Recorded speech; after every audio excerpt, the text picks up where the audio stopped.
Assalamualaikum warahmatullahi wabarakatuh. Bertemu kembali dengan Ibu Leni Widyastuti dalam pembelajaran Bahasa Indonesia.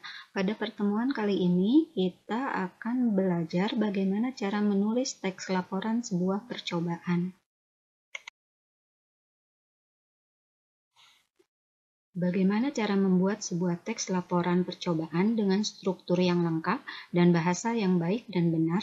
Yuk kita pelajari hari ini bagaimana cara membuat teks laporan percobaan. Ada 3 langkah yang harus kita lakukan di dalam menyusun sebuah teks laporan percobaan. Yang pertama, menulis struktur dari teks laporan percobaan tersebut. Yang kedua, tulislah hasil dari percobaan ke dalam bentuk grafik, tabel, bagan, atau gambar yang sesuai. Hal ini dilakukan agar hasil percobaan kita, laporannya terlihat lebih menarik. Langkah yang ketiga yaitu mengembangkan kerangka menjadi sebuah teks dengan bahasa yang baku. Baiklah, Ibu akan menjelaskan bagaimana langkah pertama menulis struktur dari teks laporan percobaan. Langkah pertama dalam membuat teks laporan percobaan ialah dahulukan membuat struktur teks laporan percobaan. Langkah ini bisa dimulai dari pertama, tulislah judul percobaan tersebut. Dalam menulis judul, buatlah judul yang menarik, unik, sehingga bisa menarik perhatian orang lain untuk membaca laporan percobaan kita. Yang kedua, tentukanlah tujuan percobaan. Mengapa kita memilih percobaan tersebut? Untuk tujuan apa? Sehingga pembaca bisa mengetahui maksud dan tujuan kita menulis laporan percobaan tersebut. Yang ketiga, tentukan alat serta bahan yang digunakan di dalam percobaan tersebut. Langkah yang keempat, yaitu jelaskan bagaimana tahap-tahap pembuatan percobaan tersebut. Pada langkah kedua menyusun teks laporan percobaan yaitu kita membuat grafik, tabel, bagan, atau gambar sesuai dengan kebutuhan. Mengapa kita membuat ini? Grafik, tabel, bagan, atau gambar bisa lebih menarik perhatian pembaca, kemudian bisa lebih jelas. Selanjutnya, tulislah kesimpulan dari hasil percobaan yang telah dilakukan. Langkah ketiga dari menulis teks laporan percobaan adalah kita mengembangkan kerangka teks yang sudah dilakukan pada langkah kedua dan langkah yang pertama. Jangan lupa untuk memperhatikan kaidah dan kebahasaan yang dipakai supaya teks percobaan ini mudah dipahami oleh pembaca. Berikut Ibu akan contohkan bagaimana cara membuat teks laporan percobaan yang baik dan benar.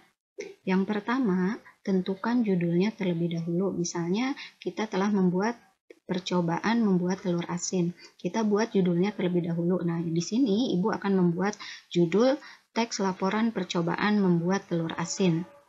Setelah itu, Ibu akan menjelaskan tujuan Ibu kenapa membuat percobaan telur asin ini. Misalnya tujuannya sebagai berikut.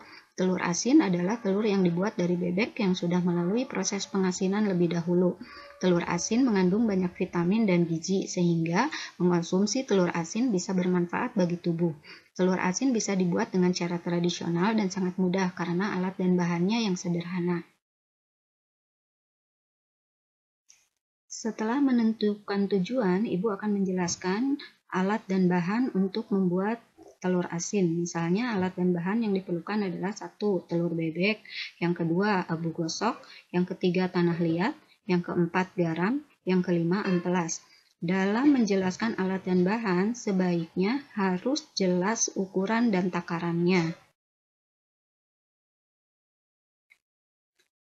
Setelah menyampaikan alat dan bahan, barulah kita menjelaskan langkah-langkah bagaimana cara membuat telur asin. Misalnya, langkah-langkah untuk membuat telur asin itu 1. Cuci telur bebek hingga bersih. Yang kedua, amplas kulit telur sampai tipis. Ketiga, campurkan abu gosok, tanah liat, dan garam hingga merata ke seluruh telur. Yang keempat, lapisi telur yang sudah diamplas menggunakan bahan campuran tadi. Yang kelima, diamkan telur pada suhu ruangan hingga 20 hari atau 3 minggu.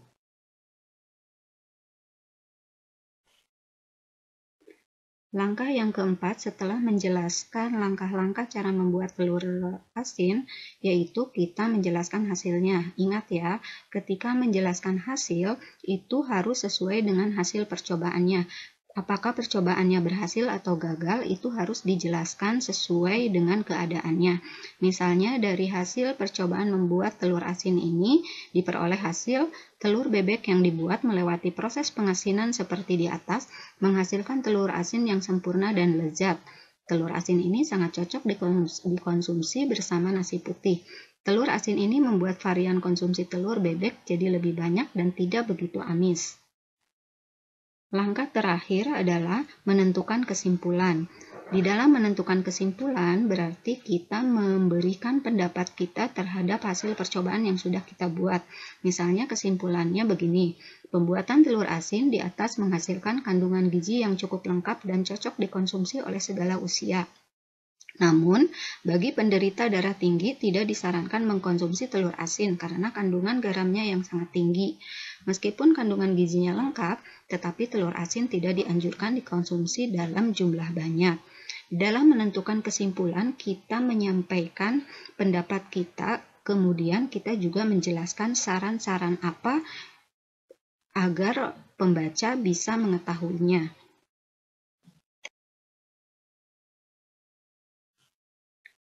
Nah, bagaimana anak-anak mudah kan menulis teks laporan percobaan itu?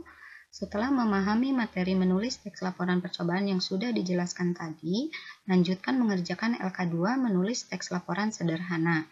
Yuk, kita coba menulis laporan teks percobaan pada LK2. Terima kasih. Wassalamualaikum warahmatullahi wabarakatuh.